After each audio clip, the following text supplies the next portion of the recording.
Stroke risk estimation, not prediction using viscoplasticity. Number 1535. VPT 88.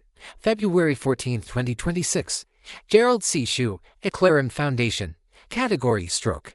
Preface. After my stroke on June 21, 2025, medically termed the Cerebrovascular Accident (CVA), I continuously focused on understanding this event more deeply. I asked myself two direct questions. Why did I not see it coming?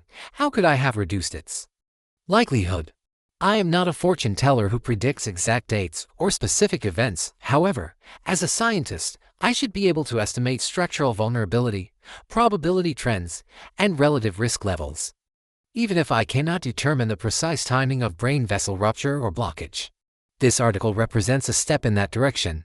It explores stroke risk using structured scientific modeling rather than speculative prediction.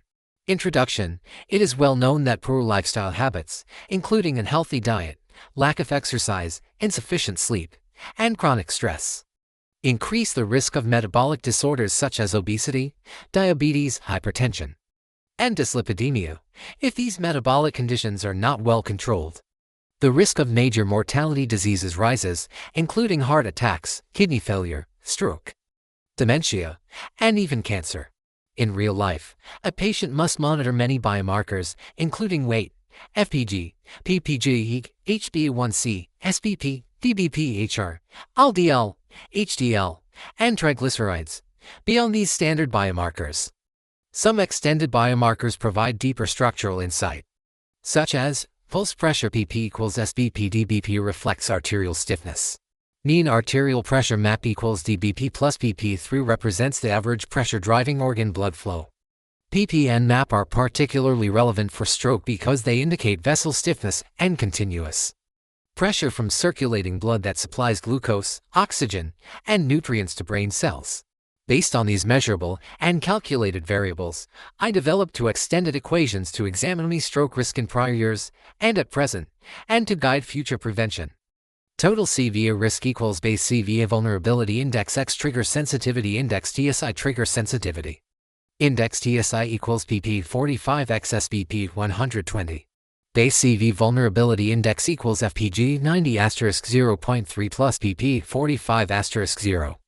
2 plus MAP 85 *0.1 plus rule age 67 *0. For the normalization factors are selected based on general references and my personal baseline, 90 mg DL for FPG, 45 mmHg for PP, 85 mmHg for MAP, age 67 as my baseline, biological age year 2014. Viscoplastic energy analysis assessing 13 years of longitudinal data collected from the 1st of January 2014 through February 13, 2026.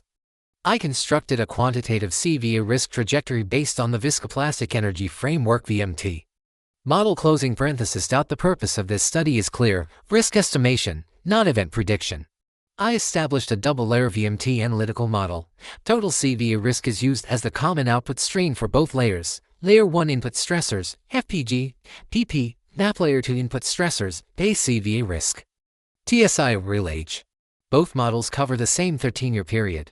The year 2026 data represent only 45 days and therefore cannot be interpreted as a full-year conclusion. Viscoplastic energy analysis results and interpretation. VMT energy results from both analytical layers reveal a consistent and mechanically meaningful CVA risk trajectory. Layer 1 energy contribution ratios, FPG equals 37.9%, PP equals 30.8%, and MAP equals 31.3%. These results show that the diabetes metabolic control remains a dominant long-term driver, while the combined hemodynamic load of PP and MAP plays a slightly greater overall role in determining brain vessel failure risk. In other words, blood pressure serves as the trigger for stroke. Layer 2 energy contribution ratios, real age equals 34.7%, base risk equals 35.1%, TSI equals 30.2%. This near equal distribution indicates that base stroke vulnerability is governed by the convergence of aging, chronic structural damage, and trigger amplification potential. The cumulative energy curve shows two major transition points. 2019 first significant energy jump 2004-2005 peak structural vulnerability period. Adjusted risk model of total CVA risk equals base XI successfully captures this convergence without reconstructing and measured SBP spike data. From a mechanical perspective, PP gives stiffness GI and SPP gives preload levelage gives material DEGRADATIO and FPG gives glycation-induced structural damage. Stroke therefore becomes a failure mode governed by structural fragility x sensitivity to acute load. In summary, my past 13 years stroke trajectory identified 2024 to 2025 as my highest risk period, and the actual stroke occurred on June 21, 2025. The post-stroke partial data in 2026 already show reductions in PP, SPP, and MAP.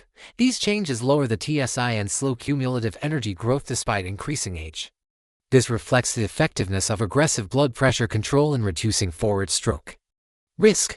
Conclusion: this study does not attempt to predict the date of a stroke. That is neither realistic nor scientific. Its goal is to identify when structural vulnerability rises, under what conditions it rises, and how fast the safety margin is shrinking. Using a viscoplastic energy framework and 13 years of longitudinal data, I was able to convert scattered clinical biomarkers into a coherent dynamic trajectory. This trajectory clearly revealed a convergence period of elevated risk before the actual event occurred. The key message is simple and practical. Stroke is not a random accident. It is the result of cumulative damage, aging of biological material, and amplification of hemodynamic load. When these factors align, the safety margin becomes thin. By quantifying this process, we gain something far more valuable than prediction. We gain the ability to intervene earlier, adjust control strategies, and slow the approach toward instability. This is the true purpose of preventive medicine. Not to forecast the exact day of failure, but to continuously reduce the probability of reaching that failure. For the first time in my own medical history, I can now see my stroke not as an unexpected catastrophe, but as a mechanically explainable event with a measurable trajectory and a controllable future direction. That understanding is the real outcome of this work. Disclaimer: I write this paper not for fame, but to share what I have learned so others can understand their health, prevent disease, and live longer, healthier lives. This content is provided for educational reference only and does not constitute medical advice. No doctor-patient relationship is created. You may share this summary freely, but it must not be altered, edited, or published as your own. All intellectual property rights and copyrights for this article and its related materials belong to T. He author, Gerald C. This content is provided for educational reference only and does not constitute medical advice. No doctor-patient relationship is created. You may share this summary freely, but it must not be altered, edited, or republished as your own. All intellectual property rights and copyrights for this article and its related materials belong to the author, Gerald C.